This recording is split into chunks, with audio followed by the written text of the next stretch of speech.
star in the studio. Who, as soon as I don't know who he is. As soon as he walked in, said it smells like farts in here.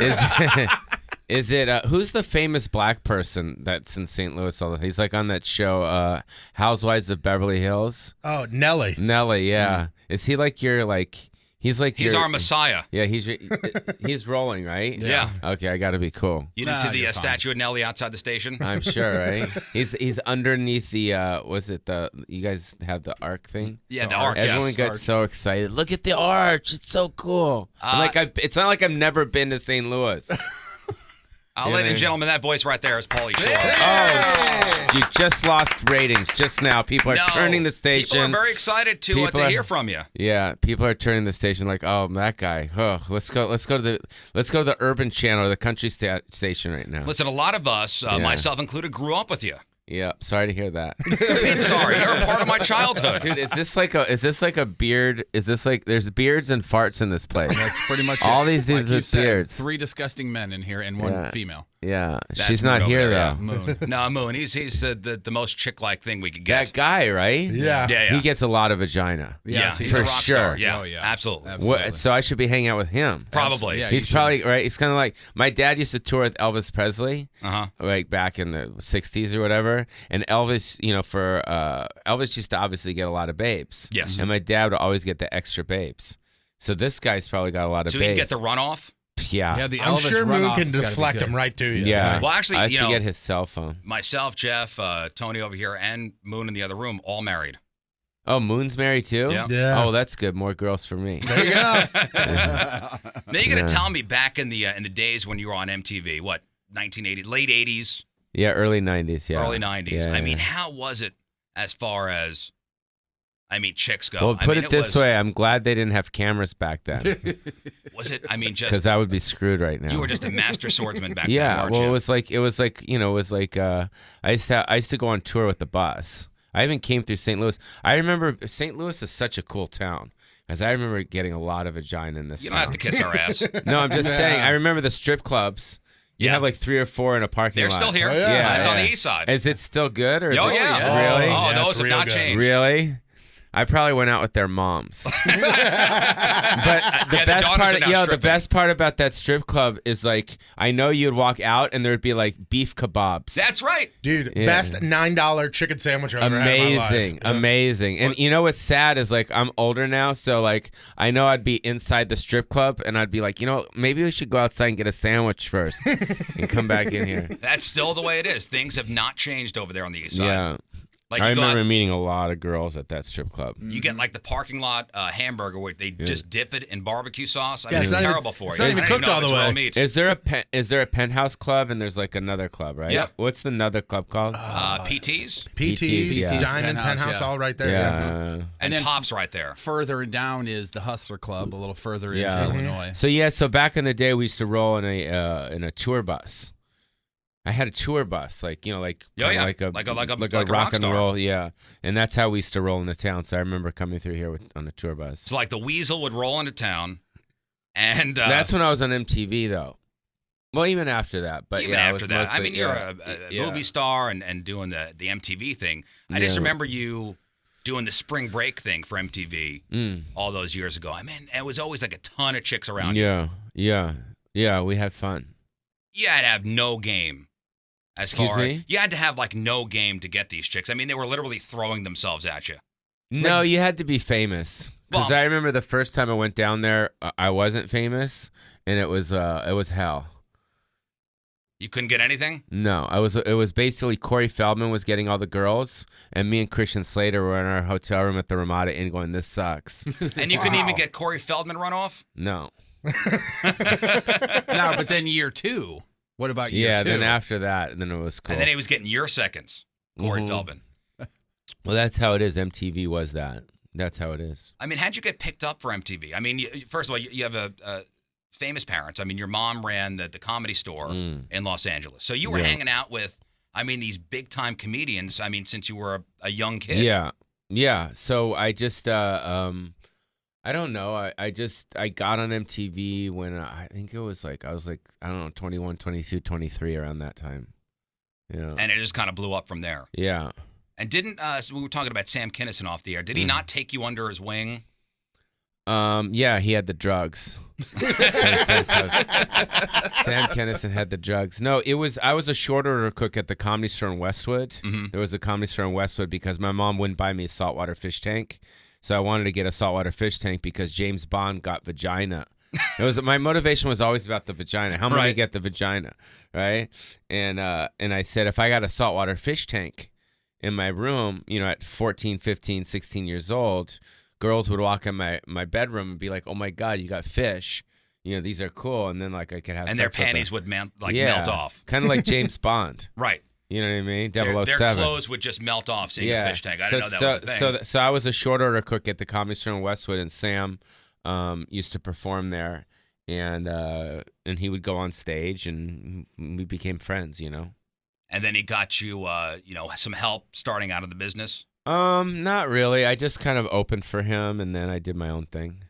So you're doing a couple stand-up shows. These guys aren't allowed to interview me, huh? You're not allowed to speak, you guys? He drives the bus. We're here to oh my God, I like that, bro. Yeah. So when the check comes, he gets the bigger portion. You guys get little crumbs. That is correct. Exactly. It's called the Rizzuto Show for a reason. I'm just that is correct. I'm just eye candy. So you got two shows tonight at the Valley So he's Park the one Funny that's Bone. focused, right? Yeah. There he is. Look I'm at him, locked right? in. He's locked in, right? I wish I could see your eyes. You got these sunglasses on. Man. I want to look into your soul. Yeah, we got 2 shows tonight, 2 shows tomorrow night. We did a show last night as well. So I like St. Louis. It's been a long time since I've been here. I know you guys got great barbecue. What's the big barbecue place here? Pappy's. Pappy's. Yeah, Sugar Pappy's. Fire Smokehouse. There's a bunch of good barbecue places St. around Louis here. is a cool town. You know what I mean? Good. You got good teams as well. Good teams, good peoples. Nice people. Why has it been so long since you've been here then? I don't know. I mean, I haven't played the Funny Bone in a long time. Sometimes I'll roll through and I'll play like a rock club or something like that. But I'm happy to be back at the Funny Bone. You know what's weird about the Funny Bone is there's like probably I'd say about maybe 15 or 20 of them in America, and they're all kind of franchise. But this franchise that they have is like they have really nothing to do with the other franchise, and I'm always working with the other franchise. Yeah, so this is a specific it's franchise out in Valley Park. Yeah, it's so franchised that they're not even friends with the people that do the main thing. It's crazy the way it works that way. It's crazy. It's kind of like McDonald's. So what do you talk about in and your I'm stand-up? like a chicken McNugget, bro. So what do you talk about in your stand-up? Your life? You got to come see me, bro. I'd like to. No, I don't know. I just kind of roll, You don't have a set act?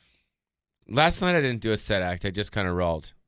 So you could do that? You get up on stage and That's just riff? amazing. Yeah, it's fun. With no game plan, you just because I roll. like to mess with the audience. When you mess with the audience, it eats up time, and people like that. And then you go into some material here and there, I mean, that's the way I get through it, so it's fun, I would think you'd have an act that you've been honing for years, and you take it on the road, and you test it out at certain places. So you could just get up there and wing it. It depends, though. Also, it depends. The thing with comedy, you got to kind of case it out. It's almost like a robbery.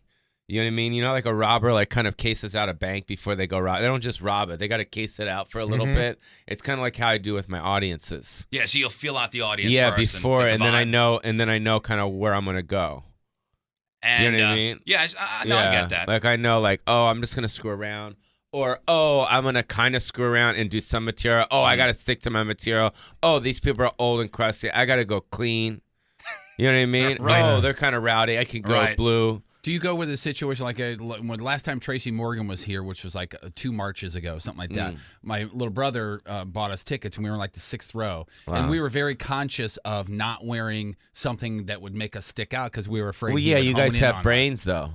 A lot of people don't have brains. They want to get So do you look while you're doing the casing? Yeah. Do you look for somebody that you can target? Yeah, once I get up on stage, yeah. And it's usually people within, the front part of the area. The last time I was out at that Funny Bone that you're playing this weekend, I was at a group of people. It was somebody's birthday, and a comedian's on stage, and somebody snaps a picture in our party and just disrupted the whole damn show. Right. Was it a flash? Yeah, it was a flash. Right. And the comedian then just honed in on me and just ripped me apart. Just on you, right? Just on me, because it was around me. And plus, I guess I was the one that was, in the spotlight there. Right. And just killed me for about 15 minutes. You were like Bradley minutes. Cooper for a second, right? You're in the spotlight. It was the worst. Yeah. Like American Sniper. Yeah. Will you do that? Yeah. Will you just tear somebody apart on stage? No, if you I'm have not to? like that. I do it and I'm sweet. Oh, you're not a mean comic. No, So who are the comics nowadays that you actually like? The ones doing work. Well, at the Comedy Store, my mom's spot there on Sunset, we have the best. We have Mark Maron, Joe Rogan's there every night. Ari Shaffir's there every night. We got Bobby Lee there every night. We got Sebastian. We got Whitney Cummings. Wow. So yeah, it's just like those are hard hitters. Yeah, they all come out. Everyone wants to work out. You know what I mean? Comedy's like a drug. You got to get on stage. But what about these the younger ones? Well, what about these comedian superstars like Louis C.K. who's traveling in a private jet? He's killing it, dude. Unbelievable. Well, he's kind of like like certain comics hit at certain times and you can't really explain it. Mm-hmm. Like Dane Cook hit at a certain time. Kevin Hart is like the hottest guy right now. He's super funny, and you can't explain it. And then Chris Rock comes out in a movie who's super funny and no one went and saw it.